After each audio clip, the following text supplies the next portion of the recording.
안녕하십니까? 잘 지내셨어요? 오늘 우리 귀하신 소환들의 한나 선교사님과 또 우리 홍다희 선교사님 오셔서 함께 예배드려서 하나님께 감사합니다. 예, 오늘은 여호수아서 22장 1절에서 23장 16절 말씀입니다.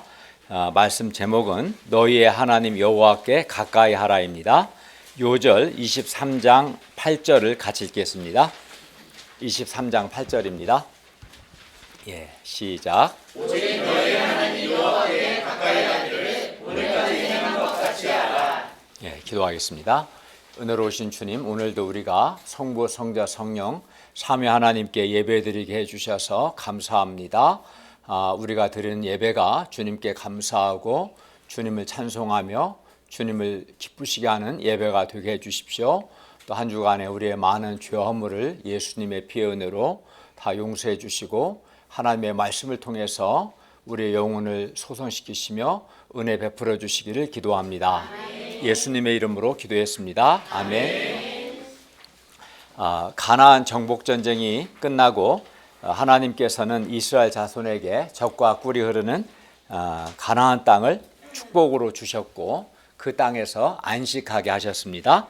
이는 애굽의 노예 백성이었던 이스라엘에게는 아주 꿈만 같은 일이었습니다. 노예에서 벗어난 것만으로도 감사한데 비옥한 가나안 땅을 기업으로 얻었으니 얼마나 좋겠습니까? 그런데 이렇게 하나님께서 주신 땅을 얻고 안식을 누리는 축복과 평화의 때에 이스라엘이 여호와 하나님을 떠나 세속화되고 우상 숭배에 빠질 위험이 있었습니다. 그래서 여호수아는 백성들에게 고별 메시지를 통해서 하나님의 말씀을 다 지켜 행하고 또 여호와 하나님께 가까이 하고 여호와 하나님을 사랑하라고 권면합니다. 오늘 말씀을 통해 우리가 왜 하나님의 말씀을 다 지켜야 하고 여호와 하나님께 가까이 해야 하며 여호와 하나님을 사랑해야 하는가 배울 수 있기를 기도합니다. 제1장 여호와께서 우리 사이에 하나님이 되시는 증거 22장 말씀입니다. 22장 1절부터 3절을 보십시오. 그때 여호수아가 르우벤 사람과 갓 사람과 므낫세 반지파를 불러서 그들이 이미 요단 동편에서 땅을 기업으로 받았음에도 불구하고 모세와 여호수아의 방향에 순종해서 형제들, 그러니까 요단강 서쪽에 있는 지파들을 떠나지 않고 가나안 서쪽에 있는 그 지파들을 위해서 7년 동안이나 가나안 정복 전쟁을 함께 한 것에 대해서 칭찬합니다. 이들은 이 르우벤, 갓, 므낫세 반지파는 이미 요단 동쪽에서 땅을 분배받았기 때문에 요단 서쪽 가나안 정복 전쟁에 참여하지 않거나 또는 참여는 하더라도 소극적이기 쉬웠습니다. 그러나 그들은 그렇게 하지 않고 자기를 부인하고 적극적으로 요단 서쪽에 있는 7지파 반 동역자들을 위해서 9지파 반이군요. 그 요단 서쪽에 있는 동역자들을 위해서 7년 동안이나 많은 사랑의 수고와 희생을 했습니다. 우리도 이들과 같이 자기만 생각하는 자기중심적이고 이기적인 사람들이 되지 않고 동역자들과 교회 공동체 전체의 유익을 위해서 자기를 부인하고 또 사랑의 수고를 하고 희생할 수 있기를 기도합니다. 여호수아는 이제 세 지파를 요단 동쪽으로 보내면서 당부합니다. 22장 4, 5절을 보십시오. 여호수아는 르우벤, 갓, 므낫세 반 지파에게 여호와께서 이미 말씀하신 대로 요단 서쪽 형제들에게 안식을 주셨으니 요단 동쪽으로 그들의 장막으로 돌아가서 6가지를 당부하는데 첫째는 오직 여호와의 종 모세가 그들에게 명령한 명령과 율법을 반드시 행하고 둘째 그들의 하나님 여호와를 사랑하고 셋째 그의 하나님의 모든 길로 행하며 넷째 그의 계명을 지키고 다섯째 하나님에게 친근히 하고 여섯째 마음을 다하여 성품을 다하여 하나님을 섬기게 한다고 말합니다. 왜냐하면 그렇게 해야만 그들이 계속해서 하나님의 복을 받고 형통할 수 있기 때문입니다. 그런데 이제 첫째부터 다섯째까지의 내용은 크게 두 가지입니다. 여호와의 율법을 지키는 것과 여호와를 사랑하는 것으로 이렇게 압축할 수 있습니다. 그런데 여호와 율법을 지키는 것과 여호와를 사랑하는 것은 서로 분리되지 않습니다. 왜 그럴까요? 여호와 하나님을 사랑하는 사람은 여호와 율법을 지키기 때문에 그렇습니다. 그리고 마음을 다하며 성품을 다하여 여호와 하나님을 섬기라는 이 여섯째 권면은 전체 권면에 대한 종합에 해당합니다. 왜냐하면 하나님의 계명을 지키고 또 하나님을 사랑하는 것이 곧 여호와 하나님을 섬기는 것이기 때문입니다. 우리가 하나님을 섬긴다는 것은 하나님의 말씀을 지켜 행하는 것이고 하나님을 사랑하는 것입니다. 22장 6절을 보십시오. 여호수아가 그들에게 축복하여 보내매 그들이 요단 동쪽에 있는 자기 장막으로 갔습니다. 그런데 문제가 생겼습니다. 22장 10절을 보십시오.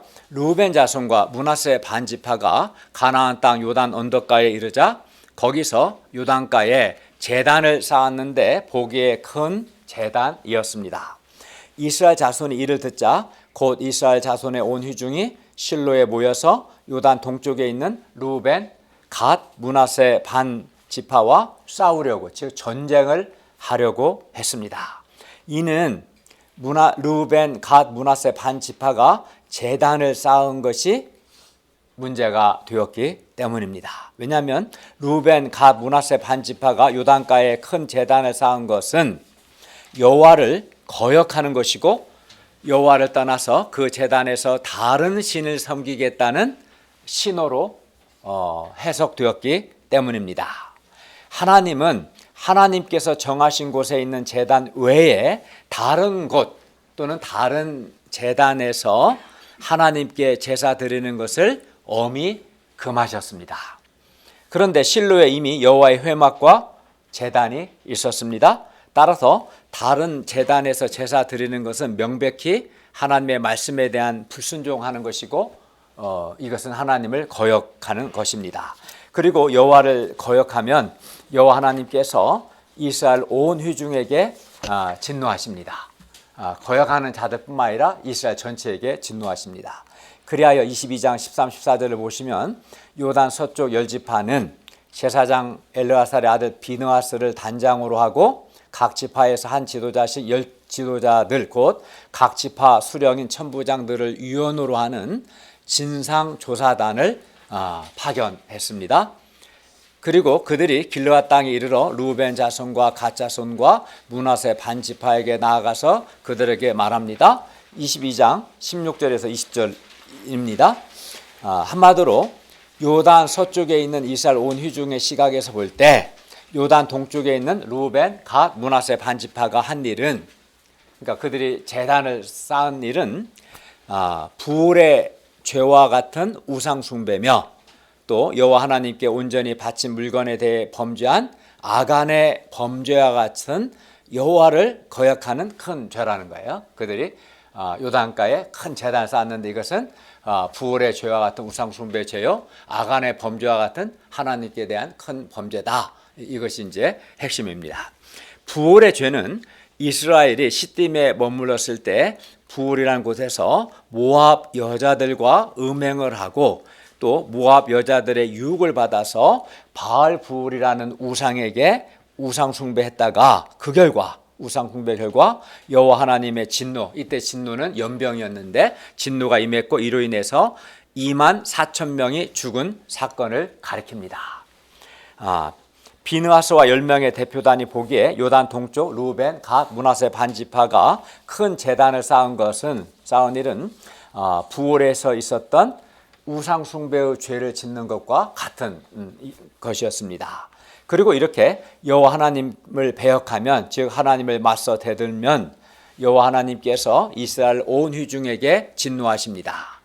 아간의 범죄는 우리가 이미 배운 것처럼 아간이 여호와 하나님께 온전히 바친 물건을 탐내서 땅속에 감춤으로 여호와 하나님께 범죄한 사건을 가리키는데 아간의 범죄로 말미암아 이스라엘 자손이 아이성 전투에서 패하고 많은 군사가 죽는 비극적인 결과를 가져왔습니다.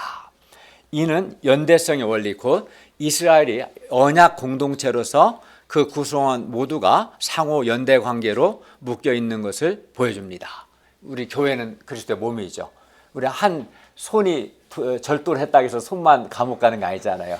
그 사람 전체가 감옥 가잖아요. 언약 공동체라는 게 그겁니다. 그 두 지파 반이 범죄도 이스라엘 전체가 하나님의 진노를 받게 되는 거예요.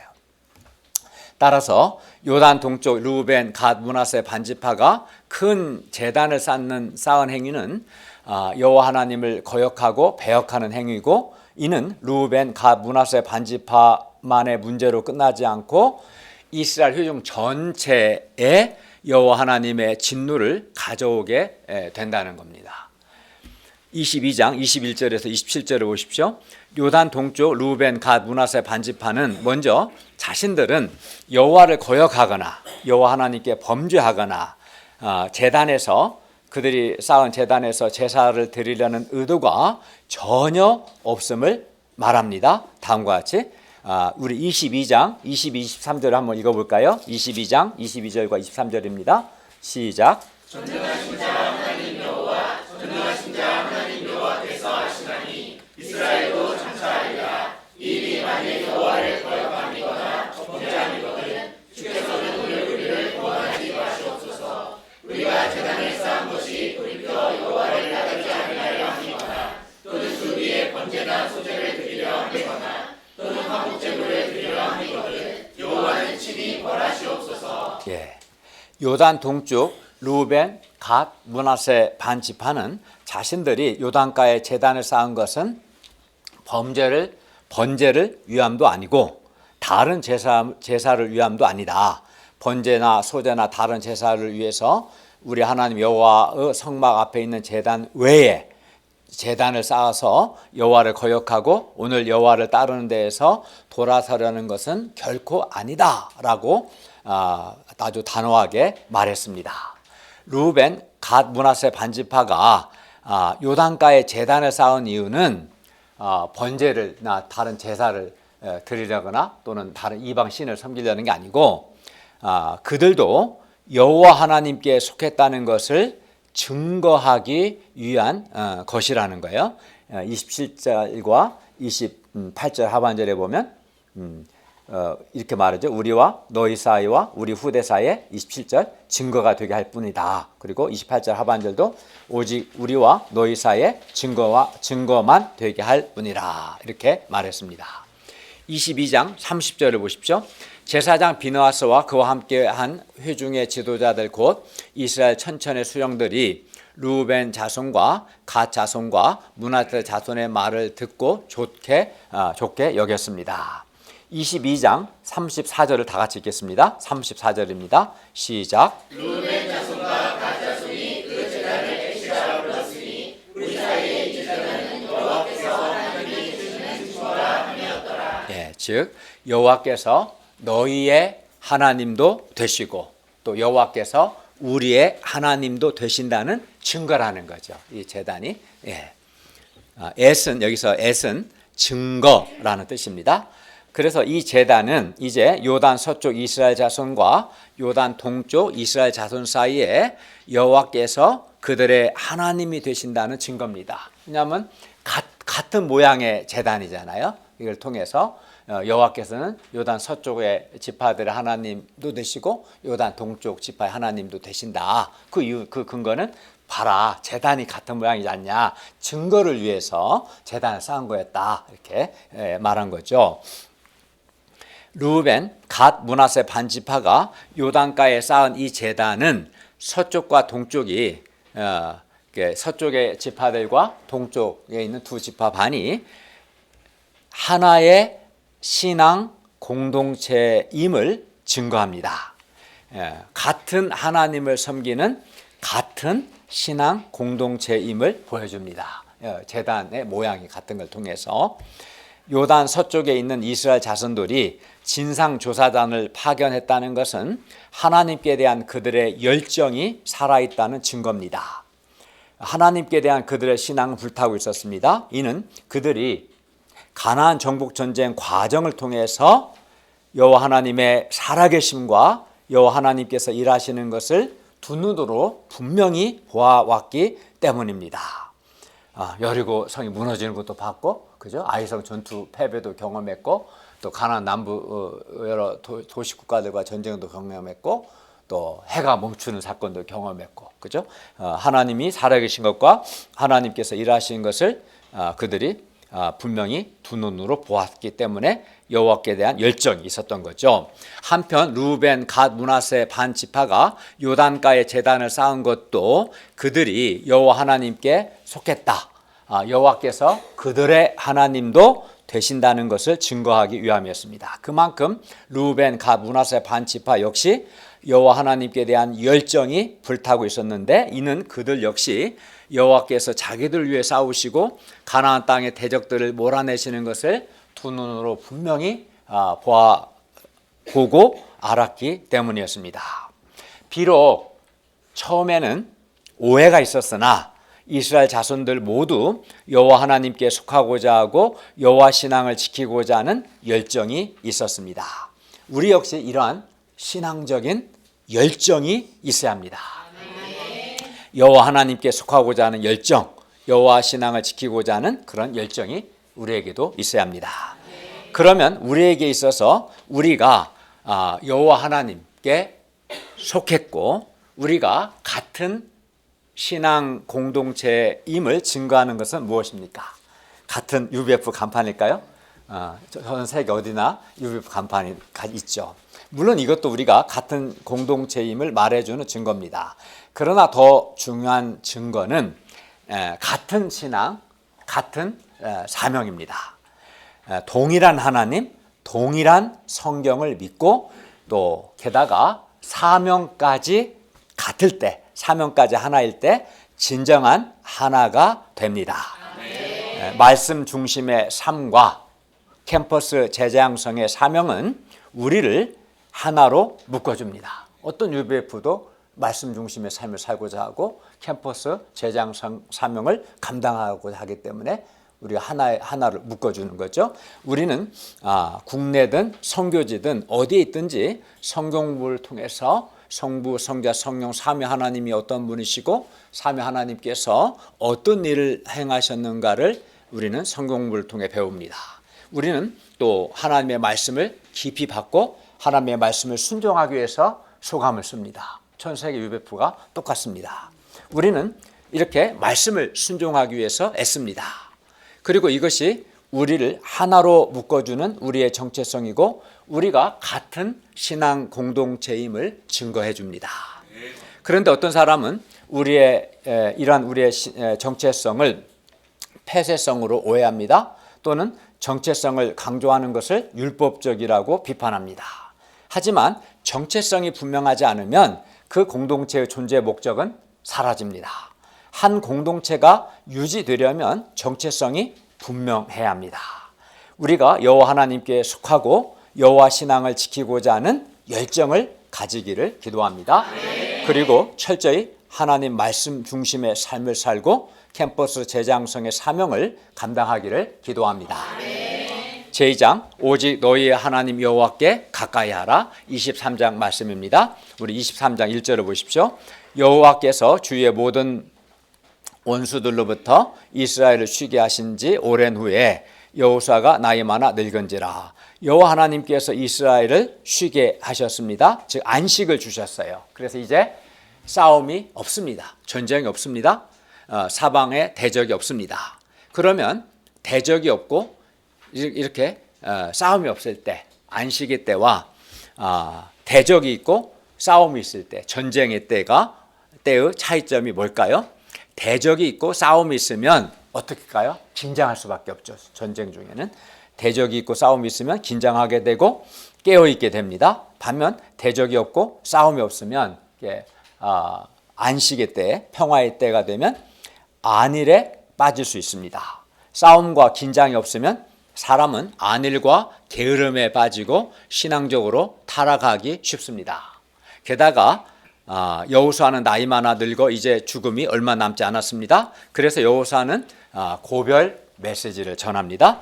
여호수아는 고별 메시지에서 먼저 여호와 하나님께서 이스라엘 위하여 하신 일 곧 여호와의 은혜를 먼저 말하고 이어서 그러므로 세 가지를 권면하는데요. 첫째는 여호와의 말씀을 다 지켜 행하라. 둘째는 여호와 하나님께 가까이 하라. 셋째는 여호와를 사랑하라. 이렇게 권면합니다. 그러면서 동시에 이스라엘이 여호와가 아닌 가나안 사람들을 가까이 함으로 다른 신들을 섬길 때 여호와께서 그들에게 진노하시고 그들이 멸망할 것을 경고합니다. 그러니까 첫째는 하나님께서 그들을 위해서 하신 일을, 하나님의 은혜를 먼저 말하고 그 은혜의 기초에서 세 가지를 권면하고, 그러나 그렇게 하지 않았을 때 그들이 멸망할 것을 경고하는 겁니다.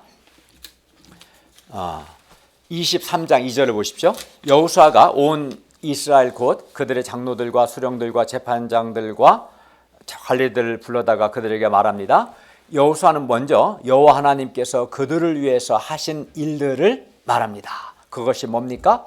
23장 3, 4절을 보십시오. 여호수아는 여호와께서 이스라엘을 위하여 이 모든 나라에 행하신 일, 곧 여호와께서 이스라엘을 위하여 싸우셨음을 말합니다. 여호와께서 이 모든 나라에 행하신 일은 당연히 여호와 하나님께서 가나안의 도시 국가들을 이스라엘의 손에 붙이신 것입니다. 여호수아는 그 일이 여호와 하나님께서 이스라엘을 위하여 행하신 일이라고 말합니다. 여호와께서 이스라엘을 위하여 싸우셨고 그 결과 이스라엘에게 승리를 주셨습니다. 여호수아와 이스라엘 군대가 정복 전쟁을 했지만 이 정복 전쟁의 실질적인 주인공은 여호와 하나님이십니다. 여호와 하나님께서 그들을 위해 싸우셨어요. 여리고성 싸움부터 시작해서 모든 싸움에서 다 여호와께서 이스라엘을 위해서 싸우셨습니다. 작전은 여러 가지가 있었지만, 그죠? 여호와 하나님이 아니었다면 이스라엘은 전쟁을 할 수도 없었고 이길 수도 없었습니다. 이스라엘 자손은 이것을 직접 체험했어요. 여호와의 말씀에 순종해서 여리고성을 하루 한 바퀴씩 이렇게 돌았을 때, 그리고 마지막 날 외쳤을 때 여리고성이 무너지는 것을 체험했어요. 그죠? 여호와께서 우박을 내려서 죽인 자가 칼로 죽인 자보다 더 많다는 것도 직접 눈으로 체험했고, 또 아까 말씀드린 것처럼 태양이 멈추게 한 것도 직접 체험했고, 여호와께서 그들을 위해 싸워주신 것을 직접 체험했어요. 그래서 여호수아는 23장 3절 상반절에서 너희 하나님 여호와께서 너희를 위하여 이 모든 나라에 행하신 일을 너희가 다 보았다, 너희가 다 체험했다 라고 말하는 겁니다. 그리고 23장 4절을 보면 여호수아는 대제사장 엘레아살과 족장들과 함께 이스라엘 자손들에게 제비를 뽑아 지파별로 땅을 분배했습니다. 23장 5절은 여호와 하나님의 약속입니다. 여호와께서 남아있는 가나안 족속을 쫓아내실 것이고 여호와께서 이스라엘에게 말씀하신 대로 그 땅을 이스라엘 자손이 차지하게 하실 것이라는 겁니다. 그런데 이스라엘이 가나안 땅을 얻기 전에는 가나안 사람들과 싸우는 것, 그리고 그 가나안 땅을 얻는 것이 아주 중요했습니다. 마치 우리가 대학을 가기 전에 대학 입학이 중요하고 또 취직하기 전에 취직하는 게 중요한 것처럼, 그죠? 그게 중요했죠. 그러나 가나안 사람들과 싸워서 승리했고 땅을 분배받은 지금은 이미 싸워서 승리했고 땅을 그 여부를 얻었기 때문에 지금은 가나안 땅에서 앞으로 어떻게 사는가가 더 중요합니다. 어떻게 사느냐에 따라서 계속 하나님의 복을 받고 형통할 수도 있고 완전히 멸망할 수도 있습니다. 어떻게 사느냐가 중요합니다. 가나안 사람들과 싸워서 이기고 가나안 땅을 얻는 것도 매우 중요했지만 하나님께서 주신 땅에서 앞으로 하나님의 말씀을 다 지켜 행하고 하나님께 가까이 하고 하나님을 사랑하는 삶을 사는 것이 더 중요합니다. 왜 그럴까요? 왜냐하면 하나님께서 주신 땅에서 앞으로 하나님의 말씀을 다 지켜 행하고 또 하나님께 가까이 하고 하나님 사랑하는 삶을 사는 것을 잘하면 앞으로 계속해서 하나님의 복을 누리고 형통하게 됩니다. 반면 그것을 잘 못하면 말씀을 다 지켜 행하는 것, 하나님께 가까이 하는 것, 하나님 사랑하는 것을 잘하지 않으면 하나님께서 주신 아름다운 땅에서 속히 멸망하기 때문입니다. 땅이 아름다운 땅에서 멸망하지 않는 게 아닙니다. 그래서 어떻게 보면 지금부터가 더 중요합니다. 지금부터가. 그러면 이스라엘은 하나님께서 주신 땅에서 앞으로 어떻게 살아야 합니까? 우리가 대학 입학한 후가 어떻게 보면 더 중요하고, 취업한 후가 더 중요하고, 믿음의 가정을 이룬 후가 더 중요하고, 직장에서 승진한 후가 더 중요한 거예요. 어떤 점에서는. 이스라엘은 그러면 하나님께서 주신 땅에서 앞으로 어떻게 살아야 할까요? 첫째, 세 가지인데 하나님의 말씀 다 지켜 행하는 것. 둘째, 여호와 하나님께 가까이 하는 것. 셋째, 여호와 하나님을 사랑하는 것입니다. 나눠서 보시면 첫째, 하나님의 말씀을 다 지켜 행해야 합니다. 23장 6절을 다 같이 읽겠습니다. 시작. 그러므로 너희는 그에 있어 모세의 율법책에 기록된 것을 다 지켜야 한다. 그것을 떠나 우르나 좌르나 치우치지 말라. 예, 이 23장 6절 말씀은 여호수아가 모세를 이어서 이스라엘의 지도자가 되었을 때 여호와 하나님께서 여호수아에게 주셨던 말씀이기도 합니다. 당시 여호와께서 여호수아에게 이렇게 말씀하셨습니다. 여호수아서 1장 7절과 8절인데요. 제가 한번 읽어드리면, 오직 강하고 극히 담대하여 나의 종 모세가 너에게 명령한 그 율법을 다 지켜 행하고 우르나 좌르나 치우치지 말라. 그리하면 네 어디로 가든지 형통하리라. 이 율법책을, 율법책 하나님의 말씀이죠, 너의 입에서 떠나지 말게 하며 주야로 그것을 묵상하여 그 안에 기록된 대로 다 지켜 행하라. 그리하면 너의 길이 평탄하게 될 것이며 네가 형통하리라. 여호수아는 23장 6절 말씀, 그 여호수아서 1장 7, 8절 말씀이겠죠. 여호와 하나님이 그에게 주셨던 이 말씀을 그의 생의 마지막에 온 이스라엘 곧 그들의 장로들과 수령들과 재판장들과 관리들에게 다시 전하고 있습니다. 그러니까 여호수아에게 여호와께서 주셨던 말씀인데, 이 말씀을 이제 백성들에게 여호수아가 말하고 있는 거죠. 왜 그럴까요? 왜냐하면 여호수아가 23장 6절 말씀, 곧 여호수아 1장 7, 8절 말씀대로 여호와께서 그에게 주신 이 말씀대로 크게 힘써 모세 율법책에 기록된 것, 곧 하나님의 말씀을 여호수아가 다 지켜 행하고 그것을 떠나 우르나 좌르나 치우치지 않았을 때 여호수아가 하나님의 복을 받고 여호수아가 형통했기 때문입니다. 그러니까 23장 6절 말씀은 여호수아가 여러 번 그가 체험했던 말씀인 거예요. 또 이 23장 6절 말씀이 중요해요. 하나님께서 여러 말씀을 주시기보다도 여호수아가 모세를 이어 지도자가 되었을 때 주셨던 말씀이 여호수아 23장 6절이고, 여호수아가 23장 6절 말씀대로 행했을 때 그는 많은 전투에서 다 승리했어요. 형통했고 승리했고, 그래서 정말 23장 6절 말씀은 여호수아가 여러 번 반복해서 체험했던 말씀이에요. 그러니까 이 말씀에 대해서 더 확신이 있겠죠. 그죠? 있죠. 저는 여러 말씀했지만 요한복음 6장 9절 말씀을 많이 체험했어요. 여기 한 아이가 있어 보리떡 5개 물고기 2마리가 있나이다. 그러나 이것이 이 많은 사람이 얼마나 되겠습니까? 또 로마서 4장 말씀, 아브라함 믿은 하나님은 죽은 자를 살리시고 없는 것 있는 같이 부르시니라. 자기가 또 뭐 빌립보서 4장 좀 많네요. 어쨌든 자기가 체험했던 말씀 더 확신이 있겠죠. 23장 6절 말씀은 여호와께서 여호수아에게 주셨던 말씀이고 여호수아가 순종을 통해서 체험했던 말씀입니다. 여호수아가 하나님의 말씀을 다 지켜 행했을 때 여호수아는 하나님의 복을 받았고 여호수아는 형통했습니다. 가나안 땅을 정복할 수 있었고 지파별로 땅을 배분할 수 있었습니다.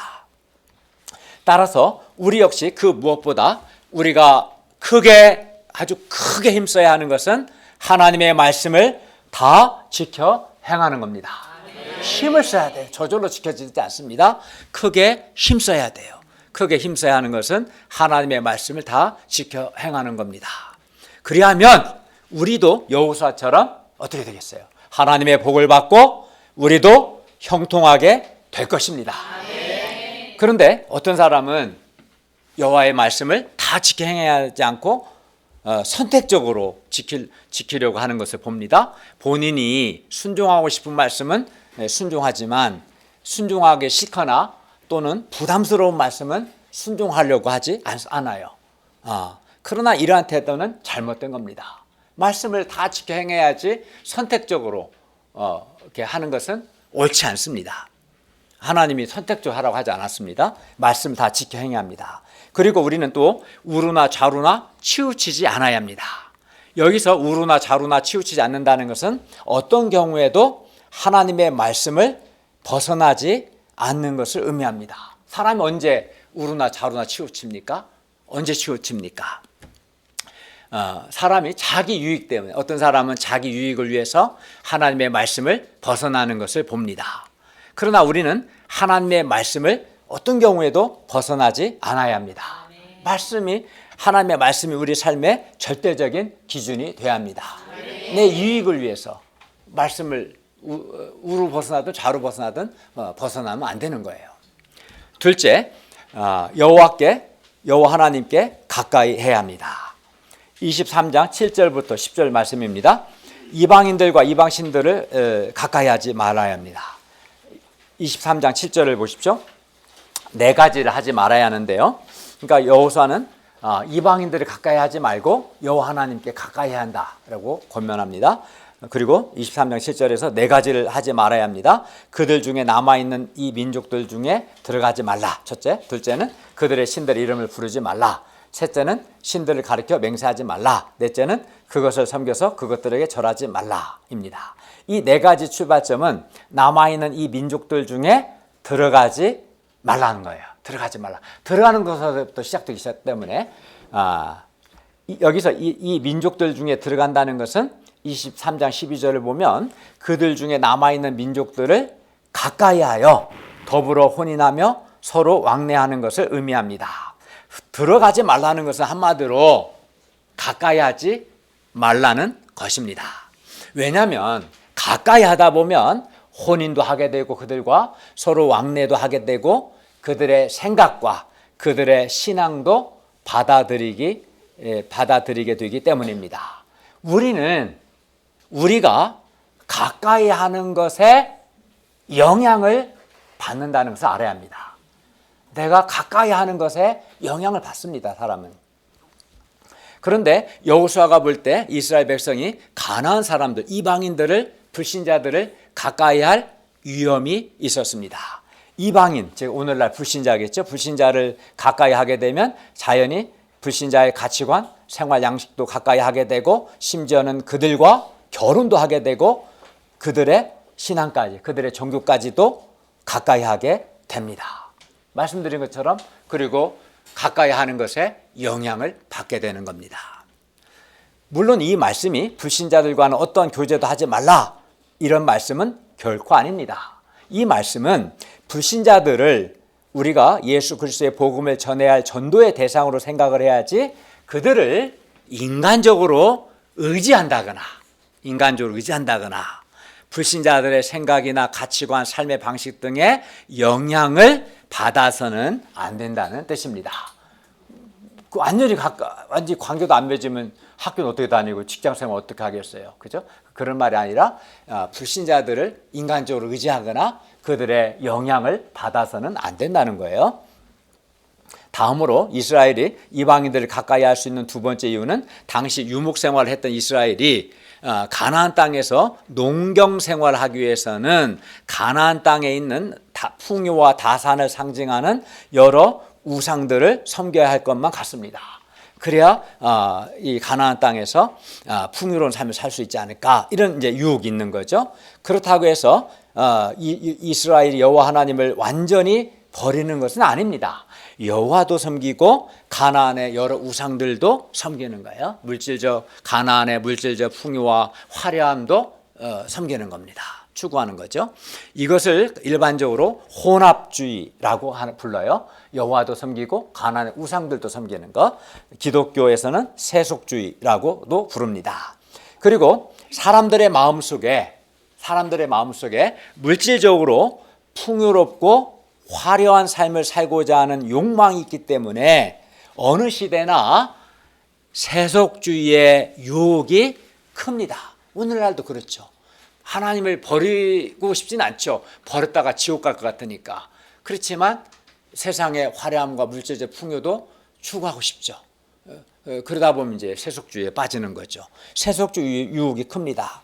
그러나 그러면 신앙도 있고 풍요롭고 화려한 삶 살고 야 좋겠다 이렇게 착각하기 쉬운데 착각하죠.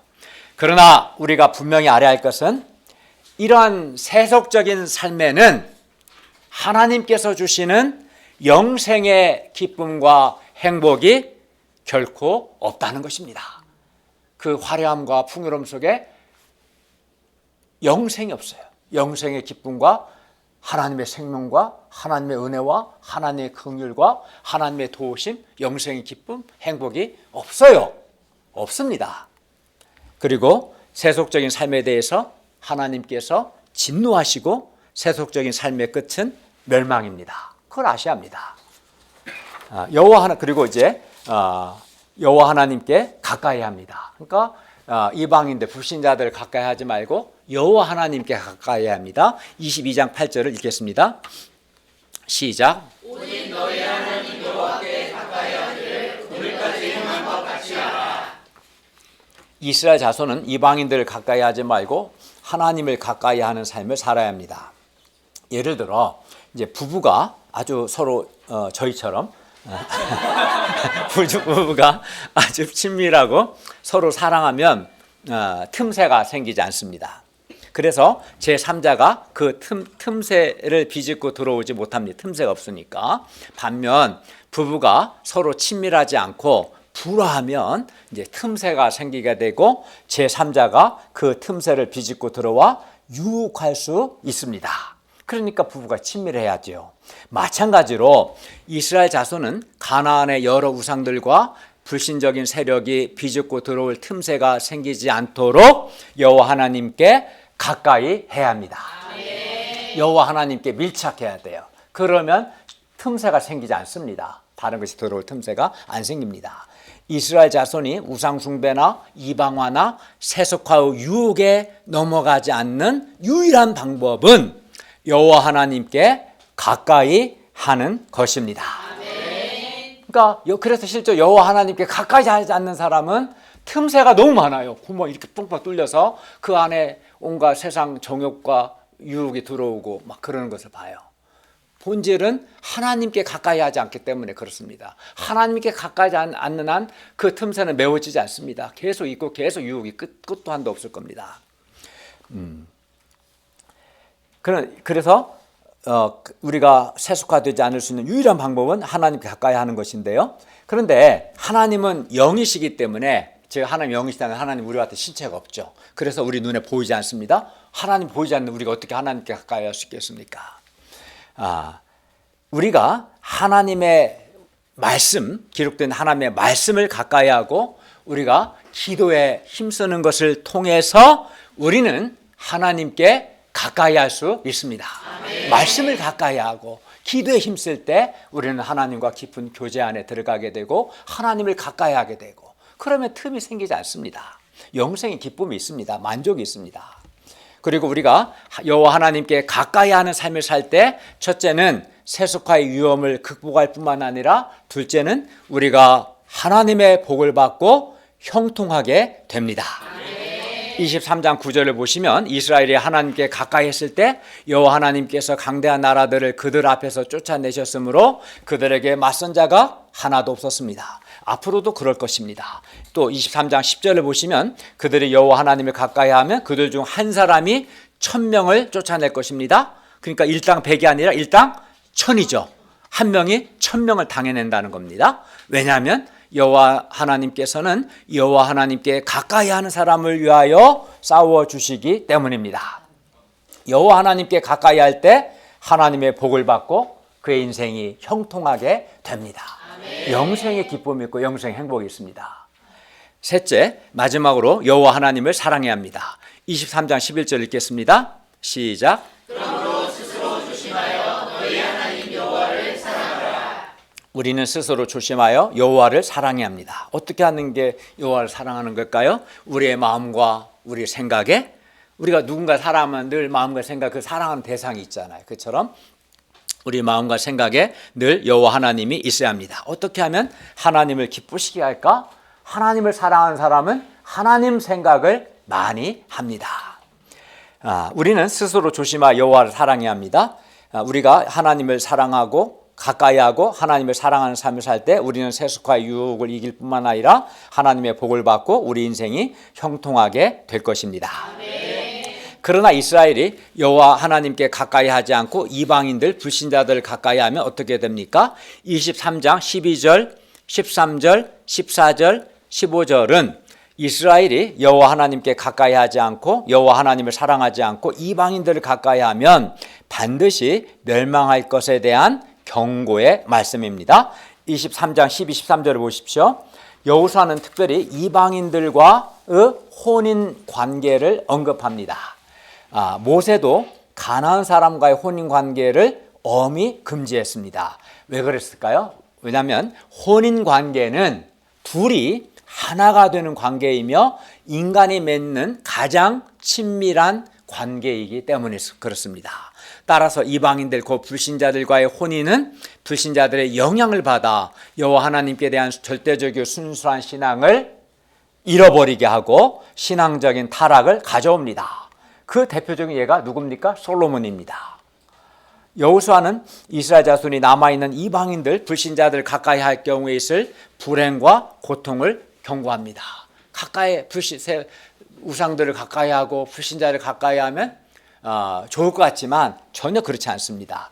불행과 고통이 있습니다. 첫째, 23장 13절 상반절을 보시면 여호와께서 남아있는 나라들을 쫓아내지 않으실 겁니다. 둘째, 13절 하반절을 보시면 이스라엘은 남아있는 이방인들로부터 고통을 당하게 됩니다.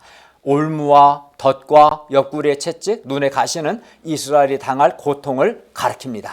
셋째는 이스라엘은 하나님께서 주신 아름다운 땅에서 망합니다. 언제나 삶의 길은 두 가지뿐입니다. 하나님께 가까이 하느냐, 불신적인 세상을 가까이 하느냐. 중간지대는 없습니다. 여러분은 지금 누구를 가까이 하고 있습니까? 그게 여러분의 신앙을 말해주는 겁니다. 하나님과 멀어지면 불신적인 세상과 가깝게 되고 불신적인 세상과 가까워지면 필연적으로 세속화될 수밖에 없는 겁니다. 그리고 그 결국은 멸망입니다. 망합니다. 23장 14절을 보십시오. 여호와 하나님께서 이스라엘에 대하여 말씀하신 모든 선한 말씀이 하나도 틀리지 아니하고 다 그들에게 응했습니다. 우리가 지난 시간에 배운 거죠. 예. 이스라엘이 여호와의 말씀을 다 지켜 행하면 가나안 땅을 주시겠다고 약속하셨는데 그 약속이 그대로 이루어졌습니다. 하나님은 신실하십니다. 이스라엘은 이 하나님을 그들의 삶의 현장에서 그대로 체험했습니다. 그런데 여호와의 선한 말씀이 이루어진 것처럼 불길한 말씀도 반드시 이루어집니다. 즉 축복의 말씀이 이루어진 것처럼 심판의 말씀도 이루어집니다. 23장 15절과 16절을 보십시오. 누구든지 여호와를 가까이 하면 하나님께서 복을 주십니다. 하지만 여호와 하나님의 언약을 어기고 여호와 하나님을 멀리하면 불신 세상을 가까이 하면 하나님이 진노하십니다. 그리고 그는 멸망하게 됩니다. 여호와 하나님은 복만 주시는 분이 아니십니다. 심판도 하십니다. 그런데 우리도 불신 세상을 가까이 할 위험이 있습니다. 왜 그럴까요? 세상이 너무 재밌어요. 세상이 너무 재미있고 세상이 화려하고 때로 매력적으로 보이기도 합니다. 그래서 불신적인 세상을 가까이 하고 싶은 유혹이 큽니다.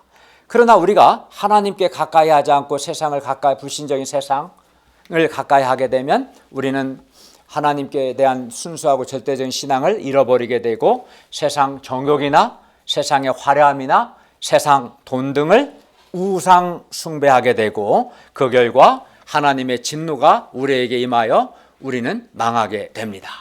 반면 하나님을 가까이 하고 하나님을 사랑할 때 하나님께서 우리에게 복을 주시고 우리를 형통하게 하시고 우리에게 승리를 주실 것입니다. 따라서 힘들더라도 우리가 여호와 하나님께 가까이 하고 하나님을 사랑할 수 있기를 기도합니다. 우리가 하나님의 말씀을 가까이 하고 기도에 힘쓰므로 하나님께 가까이 하고 하나님을 사랑함으로 우상 숭배와 세속화를 극복하면 하나님께서 우리에게 복을 주시고 우리의 가정과 우리의 직장에서 우리를 형통하게 하실 겁니다. 우리가 섬기고 있는 중앙대 숙대 복음 역사도 복을 주시고 형통하게 하실 것입니다.